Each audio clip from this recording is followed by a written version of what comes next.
Mesdames, Messieurs, bonsoir et merci de la fidélité à la chaîne nationale. Voici les titres de cette édition. La Guinée et le Mali déterminés à soutenir les personnes vivant avec handicap. La vice-présidente de la commission qui s'occupe de ces questions au Mali est en Guinée. Elle a échangé avec les conseillers guinéens du CNT. Les temps forts dans ce journal. Lancement d'une campagne de reboisement du côté de Kindia. Elle est l'œuvre de l'ONG du comédien Grand Devise qui offre 5000 plans pour soutenir les communautés et à la filière mangue dans la localité. La culture guinéenne célébrée au-delà de nos frontières, les Guinéens de la diaspora continuent de la vulgarisation de nos valeurs culturelles. Une mamaya a été récemment organisée à Grenoble, c'est en France. Les temps forts de cette fête dans ce journal. Une fois encore, bonsoir et merci de la fidélité à la télévision nationale. La promotion de l'inclusion socio-économique des personnes vivant avec handicap est au cœur de préoccupations. Une conseillère du CNT Mali a été reçue par les conseillers de la Guinée. Kadiatou Bari, vice-présidente de la commission parlementaire en charge de la santé et du développement social et de la solidarité, qui développe des actions en faveur des personnes de petite taille, compte élargir ses activités en Guinée. La rencontre a été présidée par la vice-présidente du CNT de Guinée. Compte rendu, Abdoulaye Ningelande Diallo. La promotion et la protection des personnes en situation de handicap figurent parmi les principales priorités des autorités de la transition. Grâce à cette politique d'inclusion, ces personnes participent activement à toutes les instances de prise de décision.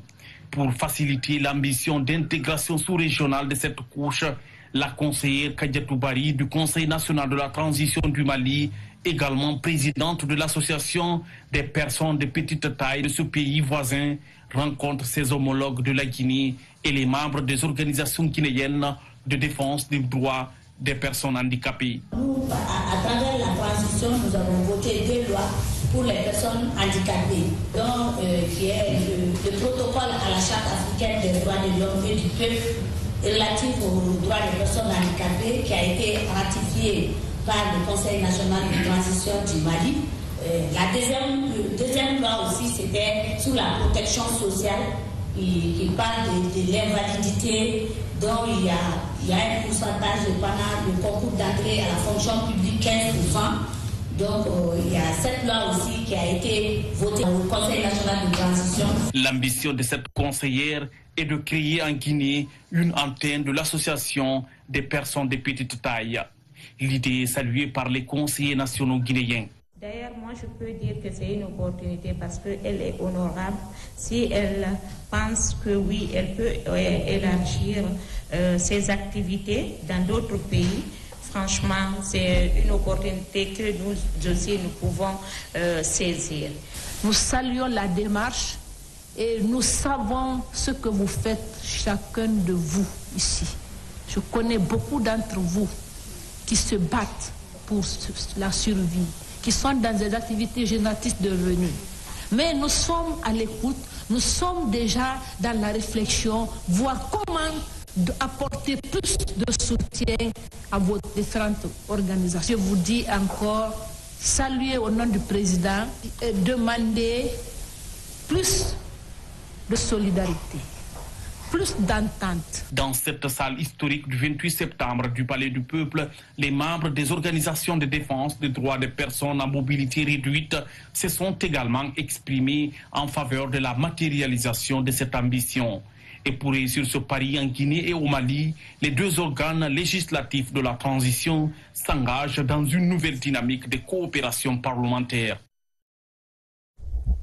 L'émissaire de la première dame de la République poursuit sa série de visites dans le Kakandé. Méniane Christelle Doré, l'épouse du Premier ministre accompagnée d'une importante délégation, s'est rendue successivement sur plusieurs chantiers de construction ce dimanche. Elle a mis l'occasion à profit pour passer le message de paix de la Première Dame afin de cultiver l'esprit de tolérance entre tous les Guinéens. Le compte rendu avec Ousmane Bangoura. Une délégation de la première dame de la République, conduite par l'épouse du Premier ministre, séjourne depuis hier à Kakandé, dans le cadre de l'Assomption pour communier avec la population de Boké. Elle s'est successivement rendue dans les églises Saint-Jean-Baptiste de Kamsar en extension et la mission évangélique Chemin de la Liberté Michel. L'émissaire de la première dame a aussi procédé à la pose de la première pierre de l'église protestante de Kamsar, récemment touchée par les opérations de déguerpissement. De là, Méniane Christelle Doré et sa suite se sont rendus sur le chantier de construction de la mosquée centrale de Kamsar. Ce site, nous avons jugé nécessaire, avec l'autorisation des sages, de démolir la construction de bâtiments, je veux dire, faire une nouvelle construction qui peut tripler le nombre de fidèles. Donc nous sommes partis de 1000 à 2800, près de 3000 fidèles. Le gouvernement que dirige Monsieur le Président de la République, le colonel Mamadi Doumbouya, est un gouvernement légaliste.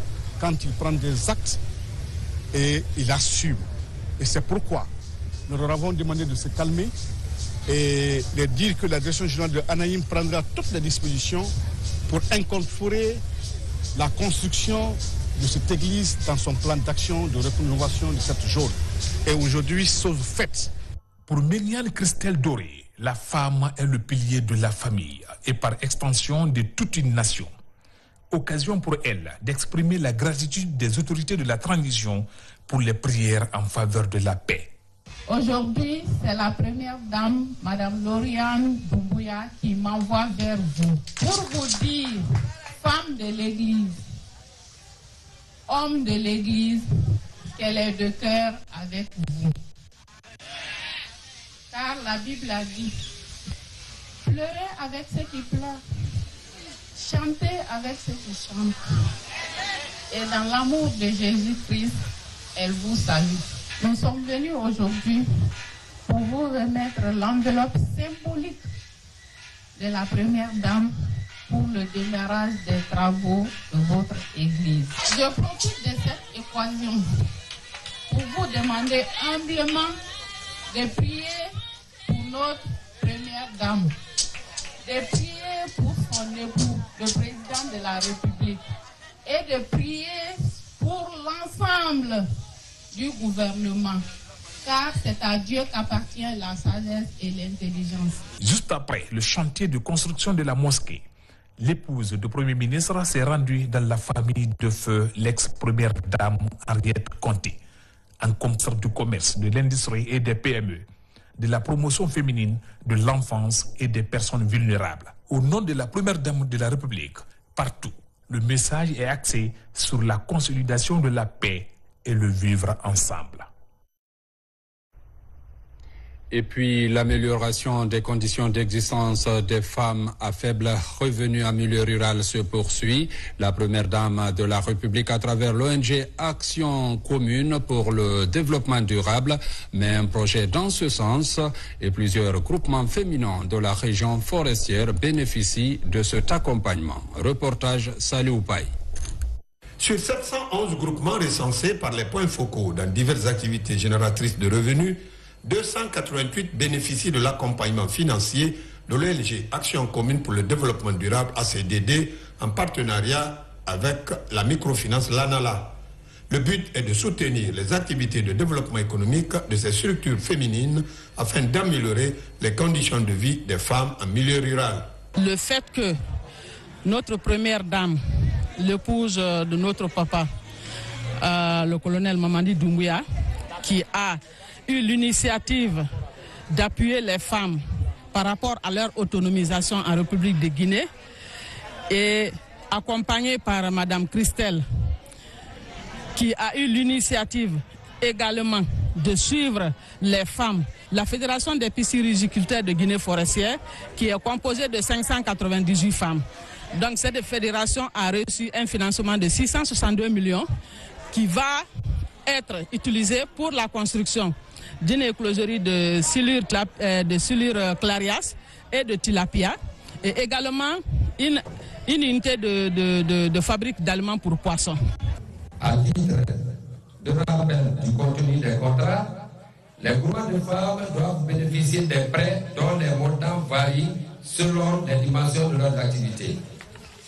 Nous voudrions rappeler que ces prêts sont sans jour d'une caution garantie, sans frais de dossier et sans intérêt. Piloté par l'ONG Action commune pour le développement durable, le lancement officiel des activités de terrain de ce projet d'appui au monde rural est présidé par le gouverneur de Zérékoré. Il connaît la mobilisation massive des organisations paysannes de la région, notamment les femmes.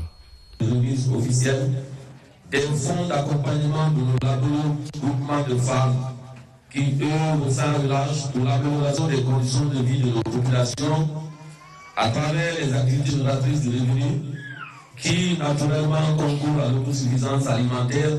C'est un capital qui va vous permettre de créer des activités génératrices de richesse.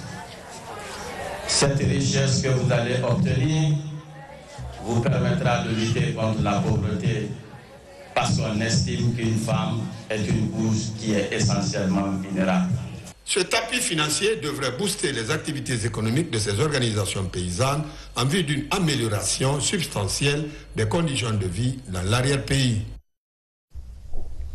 La Guinée a abrité les journées scientifiques annuelles de la Société africaine de chimie. Cette année, les défis et opportunités du développement minier de l'Afrique ont ponctué les travaux. Les 9 pays membres envisagent un renforcement de la coopération dans ce domaine. Reportage Mounir Bari, Ali Badra Kondé. Clôture des travaux des 23e journées scientifiques annuelles à Conakry. 5 jours d'activités intenses ont permis aux experts de passer en revue les problèmes fondamentaux de la chimie dans les 9 pays membres de l'organisation. La SOACHIM fait de grandes œuvres scientifiques.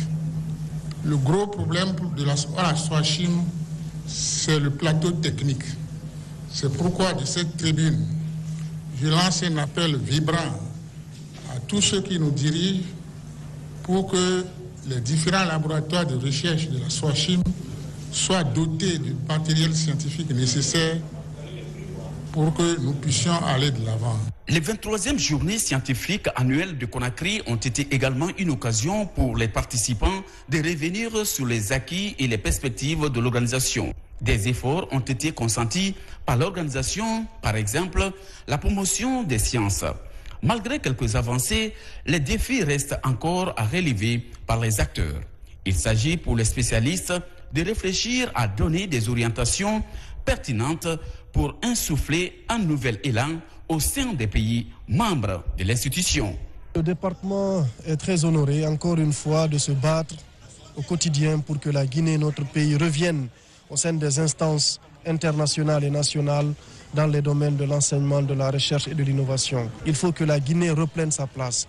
Vous avez vu à travers toutes les nombreuses communications orales, les différents travaux, les posters qui ont été faits dans le domaine de la chimie, avec ce thème en rapport avec le domaine minier. Nous avons compris et nous continuons de nous rassurer que la chimie doit jouer un rôle prépondérant dans le développement de notre pays. Les assises de Conakry ont contribué à repousser les limites de l'imagination.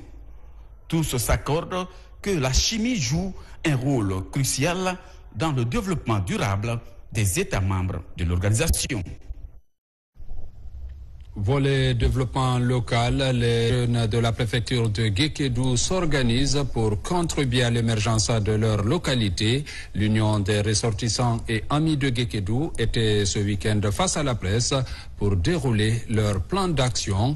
Ils se montrent plus que jamais déterminés à initier des activités économiques et promouvoir la paix dans la préfecture. Le point avec Saint-Martin Fancinadouno. Mobilisés autour d'un seul idéal, ces jeunes révolus au sein d'une instance appelée Union des ressortissants et amis de Guékédou.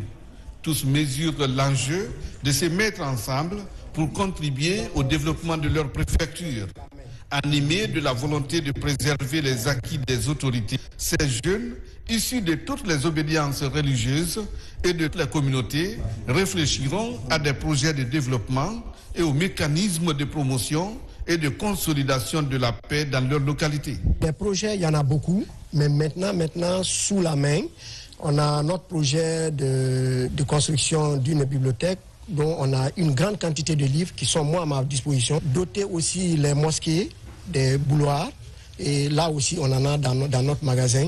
Et en fin septembre, on compte organiser une mission à Guékédou pour partir rencontrer les autorités. Au lancement officiel de ces activités, l'URAG se montre ainsi comme une structure fêtière qui ambitionne de fédérer l'essentiel des associations de jeunes et de femmes de Guékédou. Une vision pour harmoniser les efforts des fils et filles de cette préfecture qui a abrité avant les années 2000 l'un des grands marchés hebdomadaires de l'Afrique de l'Ouest. Pour les membres, Guékédou doit retrouver sa vie d'antan. Il y a des nouvelles routes qu'on vient de faire, mais Guékédou a besoin de nous, nous tous. Parce que Guékédou ne peut pas prospérer sans nous. Toute la Guinée connaît le Makona. Essayons de revivre ça pour que Guékédou avance encore de mieux. Il y a un autre fleuve qui est là-bas, qu'on appelle Boya, qui traverse la ville de Guékédou, qui est vraiment en train de tarir. Aujourd'hui, on s'est dit, ça c'est l'effet environnemental. Donc nous, à notre façon, on va beaucoup d'objectifs pour vraiment donner un coup de pouce à Guékédou. Avec l'engagement des nouvelles autorités du pays, les travaux de construction de la voirie urbaine et des projets de réhabilitation des pistes rurales s'y déroulent. Des actions appréciées, mais les membres de l'URAG entendent s'engager aux côtés de l'État et des bonnes volontés pour plus de résultats. À vrai dire, il faut être très satisfait parce que quand on voyageait à Guékédou, il y a 3 ou 4 ans dans le passé, on rentrait révolutionnaire, très fâché. Moi, personnellement, il m'arrivait d'être très énervé contre mes propres parents avant d'être énervé contre l'autorité locale. Mais aujourd'hui, on rend grâce à Dieu et le gouvernement fait face à Guékédou. C'est même l'occasion de leur dire de nous compléter ce qu'ils ont commencé. En fait, les 10 ou 15 kilomètres qui restent à bitumer, de terminer ça pour nous, les enfants de Guékédou. L'URAG, l'Union des ressortissants et amis de Guékédou, compte sur l'accompagnement des autorités et des partenaires techniques et financiers pour s'investir davantage dans les domaines de l'éducation, de la santé, de l'agriculture, de la promotion de l'entrepreneuriat des jeunes et des femmes à travers la formation, la sensibilisation sur les mécanismes de montage des projets et les procédures d'accessibilité au financement. Dans la sous-préfecture de Touba, les citoyens du district de Meignerouré sont aussi déterminés à sortir leur localité de l'extrême pauvreté. Dans leur plan d'action, désenclaver d'abord le district. Un pont est en construction dans ce sens pour faciliter la circulation des personnes et de leurs biens. Reportage Al-Gassimouba. Nous sommes dans le district de Meignerouré, dans la sous-préfecture de Touba, dans Gawal. Fondé par El Haj Karti Madi Djahabi en 1864, les habitants de cette localité, très attachés à l'islam, pratiquent les activités agro-pastorales. Le fleuve Komba sépare la localité de la préfecture de l'Elouma dans l'Abbé. Aujourd'hui, la préoccupation majeure des habitants d'ici, c'est l'achèvement de ce pont pour faciliter la traversée et désenclaver la zone pour assurer la liaison avec plusieurs localités. Il faut que je traverse, il n'y a pas à manger. Donc c'est ça qu'on a une grande difficulté pour ça. Et au moment où on a beaucoup de deuil dans la flotte là. On veut que on élimine ça. C'est pour cela que les ressortissants ont pris la décision pour faire ça. Je vous en prie. Les excellences Mamadi Doumbouya et son communauté et l'État, ils vont nous aider pour faire la finition des ponts. Nos intérêts sont liés à cette route. Nous avons entamé cet ouvrage. Nous demandons au secours aux bonnes volontés, surtout le président colonel Mamadi et son gouvernement. Ce pont en chantier de 50 mètres de longueur sur 4 mètres de largeur est l'œuvre des ressortissants et résidents du district de Meignerouré. Malgré les efforts fournis, le besoin d'achèvement de cette infrastructure de franchissement est pressant. On ne peut déchiffrer le nombre de vies perdues sur ce fleuve. Nous tendons la main au colonel Mamadi Doumbouya et son premier ministre de nous venir en aide pour l'achèvement de ce pont que nous avons commencé. En France Vérité, nous sommes en difficulté et on veut vraiment achever le pont. Le moyen nous manque. Donc on demande son Excellence colonel Mamadi Doumbouya avec son gouvernement de venir en aide pour qu'on puisse achever cette pont dans une bref délai. Cet ouvrage de franchissement, une fois achevé, mettra fin non seulement au calvaire des usagers, mais aussi et surtout aux différents drames enregistrés sur ce fleuve à chaque saison des pluies. Cela permettra aussi le développement des localités riveraines. Comme on parle de développement, il faut dire que la jeunesse de Kankan était fortement mobilisée ce matin au compte d'une journée de reconnaissance. Elle est séduite par l'évolution des chantiers du développement communautaire dans la localité. Un carnaval géant a été même organisé pour dire merci au colonel Mamadi Doumbouya. Diamokaba. Dans le registre du développement local, la rénovation urbaine touche la ville de Kankan. La fluidité du trafic routier et la construction des infrastructures sociales de base sont en haut de l'agenda de la transition. Le programme continue son petit bonhomme de chemin pour transformer le cadre de vie des habitants du Baté. Cette unité d'action pour l'esthétique urbaine mobilise la jeunesse pour encourager les efforts du président de la transition. C'est par rapport aux nombreuses initiatives qu'il a eu à prendre et tout le monde voit aujourd'hui à travers la Guinée ce qu'il est en train de poser comme jalon, comme acte positif au profit de la jeunesse de Guinée. Donc si aujourd'hui les jeunes de Kankan sortent parce que c'est leur modèle et ils voient en lui la référence et on sait qu'il peut faire vraiment le bonheur de ce pays-là. Dans les rues de Nabaya, un carnaval pour célébrer la cohésion sociale. La jeunesse exulte à l'unisson pour rejoindre la vision du colonel Mamadi Doumbouya. Symbole de paix, le blanc est mis en avant pour consolider la culture d'une paix durable. L'une des valeurs de notre identité, la couleur blanche est synonyme de la sincérité. Notre souhait pour accompagner les idéaux de paix. Colonel Mamadi Doumbouya aime les jeunes et le progrès de notre pays. On veut toujours la paix dans notre pays. De belles retrouvailles des jeunes pour perpétuer les initiatives de l'unité nationale. L'engagement ouvre la page d'une émergence souhaitée pour Kankan, la cité qui milite depuis des générations pour le partage de la stratégie de sauvegarde de la promotion de l'islam et de la fraternité. À Kitaya, dans la commune de Koya, une nouvelle unité de fabrication de béton armé et de production d'enrobés vient d'être installée. C'est une initiative de l'entreprise IC Transport BTP. Son objectif est d'accompagner les autorités de la transition dans la réalisation des infrastructures. Reportage Marwan Kamara. La Guinée change progressivement de visage grâce à la réalisation des infrastructures de base initiées par les autorités de la transition. Une vision qui se matérialise par l'ouverture de nombreux chantiers routiers à Conakry et à l'intérieur du pays.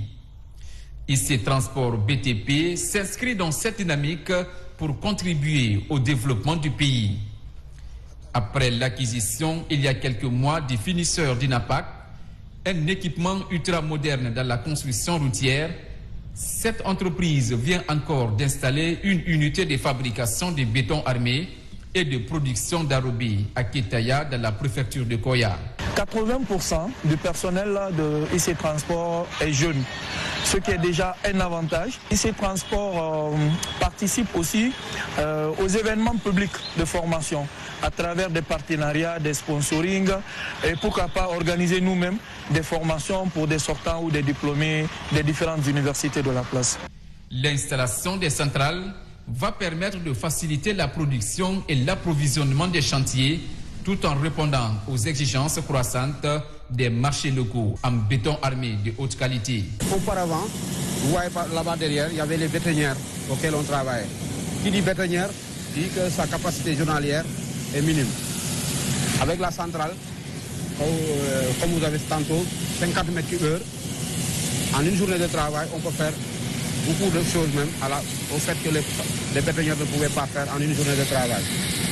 C'est dans le cadre d'augmenter la puissance et l'expertise qui est la centrale.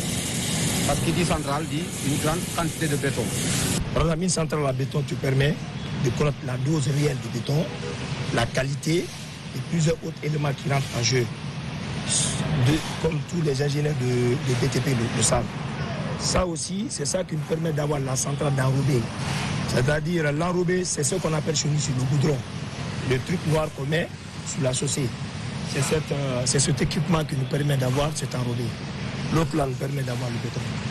Avec l'acquisition des équipements là, partout où il se transporte ira, cette entreprise sera compétitive sur tous les plans, que ce soit national ou international. La formation du personnel est aussi l'une des priorités de IC Transport BTP. Déjà, un expert français supervise l'installation des centrales et assure la formation des agents en charge de la maintenance des équipements. La centrale se composait de 4 trémies avec 4 types d'agrégats, d'eau sable et d'eau gravier, un silo de 70 tonnes de ciment et un malaxeur spécial double axe avec la capacité de 1 mètre cube et 200 litres. Pour la maintenance, il y a tout un système des alarmes d'exhumation qui va informer l'opérateur qu'il s'agit les problèmes. La centrale d'arrobage de IC Transport BTP est une installation industrielle mobile qui est un mélange bitumineux. Un mélange utilisé pour former la surface de roulement des routes, des voies, des aéroports et d'autres zones de circulation. Dans l'actualité encore, cette campagne de reboisement lancée à Kindia par l'ONG de l'humoriste Grand Devise à Frigagbe dans le district de Koliagbe. Il offre 5000 plants à la communauté et compte restaurer plusieurs superficies avec des manguiers, ceci pour soutenir cette filière dans la ville des agrumes. Reportage Fodé Camara, Mohamed Bangoura. De la scène au chant, la reconversion de l'humoriste guinéen El Hadj Aboubacar Camara Grand Devise est en marche. Fils d'un terroir ancré dans la ruralité, Grand Devise milite pour un monde rural résilient face aux effets du changement climatique. À Frigagbe, dans le district de Koliagbe, des espaces sont ciblés et aménagés pour le reboisement.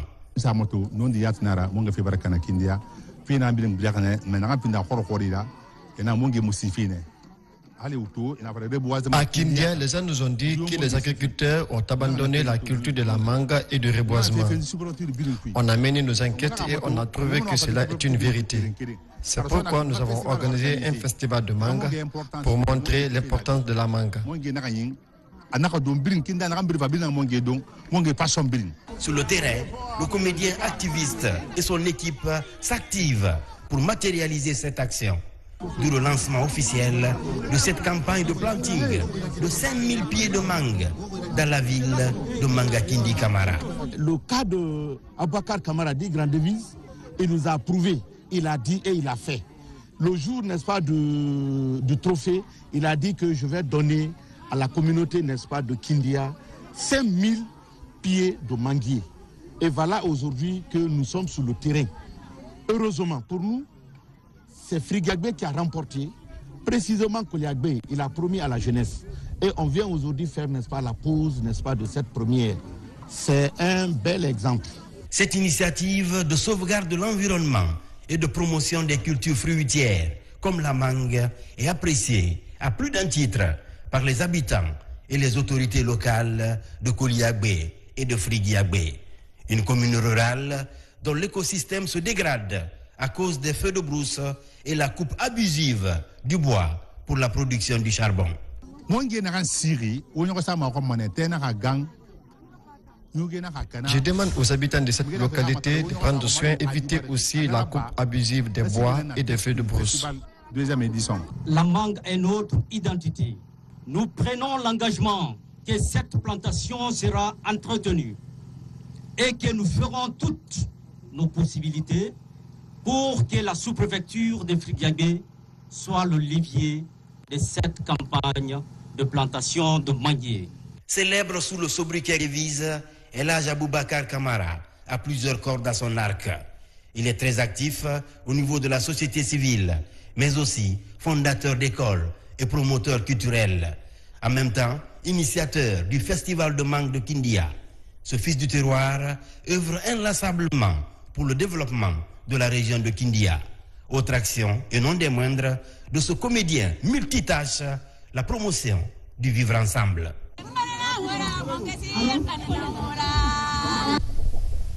À Mamou, plusieurs conservateurs de la nature viennent de bénéficier de renforcement de capacité. La formation porte sur le management des équipes sur le terrain dans l'accomplissement de leur mission. Reportage Mamadou Patebalde. En Guinée, le rajeunissement des effectifs de la fonction publique est devenu une réalité. C'est dans ce cadre que le ministère de l'Environnement et du Développement durable, à travers la Direction générale du corps des conservateurs de la nature, renforce à Mamou les capacités de ses agents sur la coordination et le management des équipes. Après la retraite de plusieurs de nos anciens, il s'est trouvé que de nouveaux visages sont venus plus jeunes dans la chaîne de commandement. Et il vaut mieux avoir un personnel bien formé, sinon c'est une bombe à retardement que nous préparons. Et pour cela, il faut une série de formations, non seulement du personnel de commandement du haut niveau, mais aussi au niveau déconcentré. L'ambition du ministère de l'Environnement et du Développement durable est de préparer un personnel qualifié, compétent et responsable, capable de gérer les problèmes liés à l'exercice de leur mission avec dévouement et sérénité. Pour tout cela fait partie des acquis de Madame la ministre de l'Environnement et du Développement durable, qui a fait de sa priorité le renforcement des capacités suite au départ massif des cadres à la retraite, qui laisse la chance à cette nouvelle génération de conduire les destinées de notre pays. Cette rencontre permettra d'insuffler une nouvelle dynamique au sein du corps des conservateurs de la nature en vue de contribuer à l'amélioration de la gouvernance forestière et à la conservation de la biodiversité pour les générations futures. Ce thème va nous apporter beaucoup dans le management et le leadership, puisque c'est des hommes que nous gérons. Donc ça va nous aider beaucoup à gérer de plus nos hommes sans avoir d'abus d'autorité sur les hommes. Et chacun va faire son travail sans vraiment faire de dérapage. Après cette formation, ces agents du corps des conservateurs de la nature seront redéployés dans leur zone d'intervention afin de poursuivre leur mission, conformément à la loi en vigueur en matière de protection de l'environnement en Guinée. Les inondations à répétition ces dernières années dans la préfecture de Koya et dans d'autres quartiers de Conakry suscitent des interrogations au sein de l'opinion. 3 jours après la dernière en date, l'heure est à l'analyse de certains facteurs qui pourraient être, entre autres, les causes de ces catastrophes. Reportage Mangué Dantomassouma.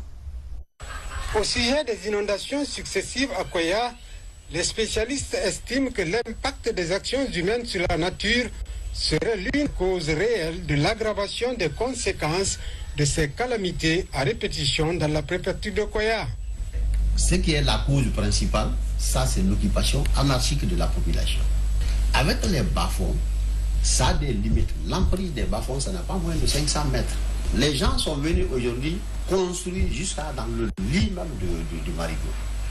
Mais quand ça déborde, ça va entraîner des choses, des dégâts. Et c'est ce qui fut fait. Le lit du cours d'eau de Sarenka, c'est un lit qui est complètement agressé par la population. Et nous sommes là en tant que conseillers. Mais tu vas beau conseiller cette population, il y a certaines personnes qui ne prennent jamais les conseils qu'on vous donne. Selon les témoignages sur place, Koya autrefois enregistrait une pluviométrie beaucoup plus forte et abondante que maintenant. Mais à cette époque, les dégâts étaient minimes. Nous sommes nés et grandis à Koya. À notre temps, il pleuvait 2 fois une semaine. Mais il n'y avait pas d'inondation. C'est maintenant qu'on a constaté ce genre de phénomène. Là, nous-mêmes, on se demande la cause de ces inondations. À en croire ce technicien de la météo, la pluviométrie enregistrée ce dimanche noir à Koya n'était pas aussi alarmante. À chaque matin, nous, on fait les données, on envoie au bureau. Le jour de l'inondation à Koya, j'ai enregistré 123,4 mm. d'eau tombée. La dernière inondation à Koya, ça s'est fait. C'est la manière que nous on a enregistré au niveau de la situation, et cette année ce n'est pas été le cas. Ce jour-là, nous on avait enregistré à 309 millilitres. Ça n'a pas causé beaucoup de dégâts par rapport à cette année. Le gouvernement alerté sur la situation après cette deuxième inondation en l'espace de 3 ans saura sans doute prendre des dispositions idoines pour sauvegarder la vie des citoyens et minimiser l'impact de ces phénomènes naturels inévitables et imprévisibles. Le facteur, c'est l'occupation anarchique des emprises des routes. L'équipe du gouvernorat de Conakry multiplie les efforts en compagnie des autorités communales pour sensibiliser les marchands et autres citoyens à libérer ces endroits souvent transformés aussi en dépotoirs d'ordures. Reportage Moussa Bangoura. Elle est encore sur le terrain. Pour cette dernière étape, l'équipe de sensibilisation du gouvernorat de Conakry est dans la commune de Ratoma et Matoto.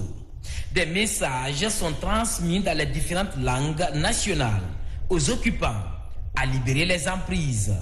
Cette occupation anarchique est une préoccupation majeure pour les collectivités que nous sommes. Aujourd'hui, c'est une opportunité pour nous de s'adresser à nos populations pour les sensibiliser, les informer sur les risques et dangers liés à l'occupation anarchique des trottoirs. C'est si nos mamans, nos soeurs, nos tantes ou les étalagistes sont assis là, ils sont exposés eux-mêmes à un risque de sécurité. Les laveurs de voitures et autres, tous viennent occuper de façon anarchique l'emprise de la voie publique. C'est pas normal. Le trottoir est fait pour ceux qui marchent. Alors, je demande à tous les citoyens de libérer les emprises. Ces messages de sensibilisation touchent marchands, laveurs de véhicules et autres citoyens exerçant des activités sur la chaussée. L'initiative est appréciée. L'initiative est très appréciable, elle est très bonne et ça doit normalement passer dans les oreilles de tout le monde. Et nous devons la soutenir. Nous allons continuer pour que ça soit vraiment pérenne. On va faire le quotidien comme nous mangeons, avec une équipe de déguerpissement bien développée, avec tous les équipements qu'il faut pour l'arrêt complet d'occupation anarchique des trottoirs. Le but est de redonner à la capitale Conakry son image d'antan.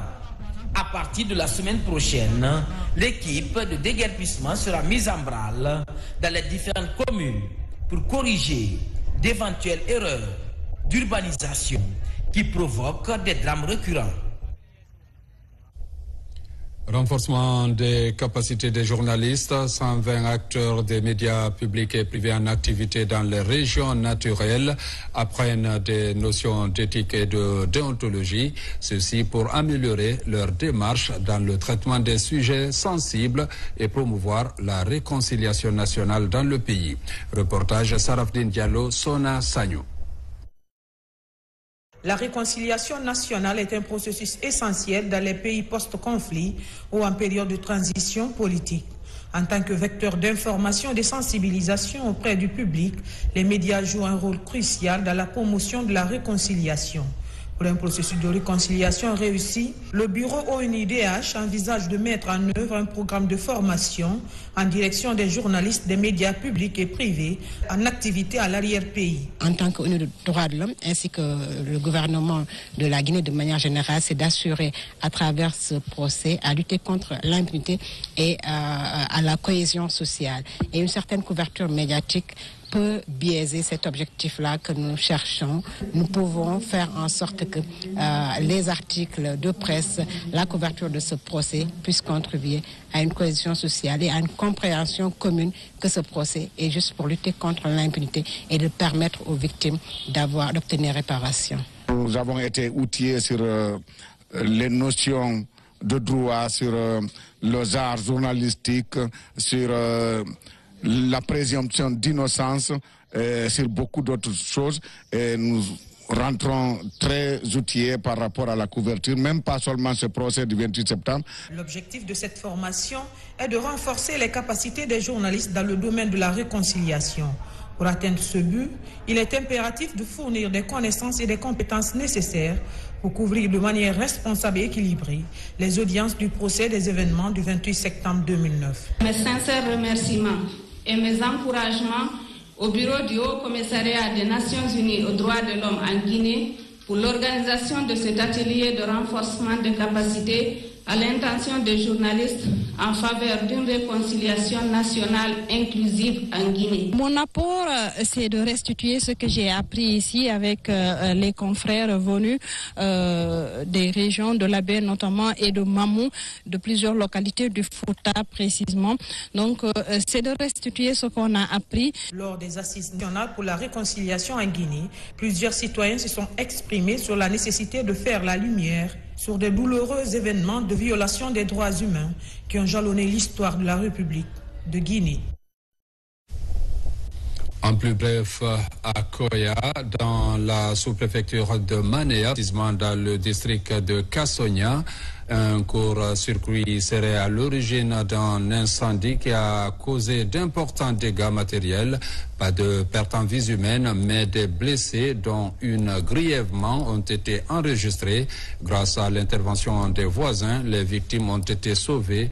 C'est une dépêche signée Mangué Dantoumassouma, Mohamed Kabassila. À présent, direction Grenoble, surnommée la capitale des Alpes.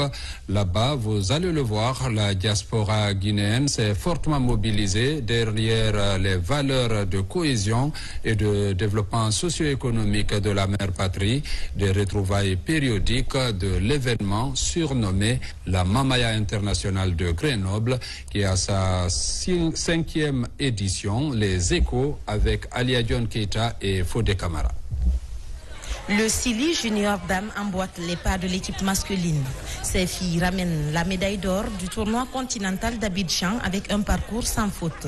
4 victoires en autant de sorties contre la Tanzanie sur tapis vert, le Rwanda, le Mali lors du 3e match et la finale de ce grand rendez-vous des championnes de zone. Elles atteignent l'objectif qui leur a été assigné par la Fédération guinéenne de handball en hissant le tricolore guinéen en Côte d'Ivoire. C'est pourquoi un accueil chaleureux leur a été réservé à leur arrivée par la famille sportive guinéenne. Depuis 2012, cette fédération a rapporté beaucoup de médailles, d'ailleurs comme d'autres fédérations aussi également. Donc les années qui se suivent là, le sport guinéen est de retour, surtout par la meilleure manière. Et c'est le lieu de remercier le président de la République, le colonel Mamadou Doumbouya, son chef de gouvernement, Dr Memou, mais également le ministre de la Jeunesse et des Sports pour leur accompagnement constant. Heureux parce que j'ai l'accompagnement du président de la République, du Premier ministre, du ministre de la Jeunesse et des Sports, et également du président du Comité national olympique et sportif guinéen. Quand vous avez toutes ces trucs, le premier magistrat du pays à votre écoute et qui vous soutient, je ne pense pas qu'une fédération pourra aller dans une compétition et rentrer les mains vides. Souvent, j'aime à l'avancée que pour une compétition, il faut se préparer. Donc la Fédération guinéenne de handball a eu le temps de se préparer et on a mis tout de notre côté pour pouvoir réussir cette compétition. Par contre, pas de trophée pour les cadettes qui étaient aussi à ce rendez-vous des nations, mais elles remportent la médaille d'argent. Les cadettes guinéennes seront absentes au challenge mondial, mais toute une expérience de plus après ce tournoi d'Abidjan pour la suite de leur carrière. C'est notre objectif à nous les juniors et aux petites, les cadettes aussi. Mais malheureusement, elles n'ont pas pu. Nous les juniors, nous sommes partis là-bas déterminés, engagés et c'est pourquoi. Il faut rappeler que l'équipe junior de Guinée sera l'unique représentante du continent africain au challenge intercontinental. On ose espérer qu'avec la Coupe d'Afrique des Nations de leur catégorie prévue au mois de septembre en Tunisie, sera une compétition qui pourra non seulement permettre à nos équipes de se qualifier au mondial, mais aussi permettre à l'équipe junior de mieux se préparer avant le challenge intercontinental. Comme vous venez de le constater, c'était plutôt l'arrivée de l'équipe guinéenne de handball, championne continentale. À présent, direction Grenoble, surnommée la capitale des Alpes. Là-bas, vous allez le voir, la diaspora guinéenne s'est fortement mobilisée derrière les valeurs de cohésion sociale et de développement socio-économique de la mère patrie. Des retrouvailles périodiques de l'événement surnommé la Mamaya internationale de Grenoble, qui est à sa 5e édition. Les échos avec Alia John Keita et Fodé Camara. Danse majestueuse reflétant toute la diversité du patrimoine culturel guinéen, la Mamaya s'exporte. Le désir de faire de la Mamaya une danse internationale est porté par la communauté guinéenne vivant dans l'Hexagone, à Grenoble pour être plus précis. Une façon pour la diaspora de se rapprocher en toute saison de la chaleur et de l'empathie de la mère patrie. La Mamaya, c'est le partage, c'est le rassemblement. Vous avez vu les jeunes danser, vous avez vu les femmes danser, vous avez vu les communautés danser. Je pense que c'est extrêmement important pour l'union et la solidarité. Nous, à Kankan, ce que nous prenons, c'est vraiment le partage, partager le bonheur qu'on a. Et c'est ce que nos aînés nous ont légué. On est à Grenoble pour représenter l'ambassadeur, son Excellence Senko Sila.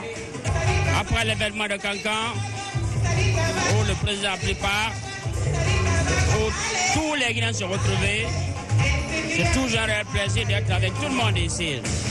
Si vous remarquez dans la salle, il y a tout le monde. Il y a toute la Guinée qui est représentée ici. Cette semaine à Grenoble, les Guinéens se sont donné rendez-vous pour commémorer cette fête en présence de nombreuses personnalités et hommes de culture.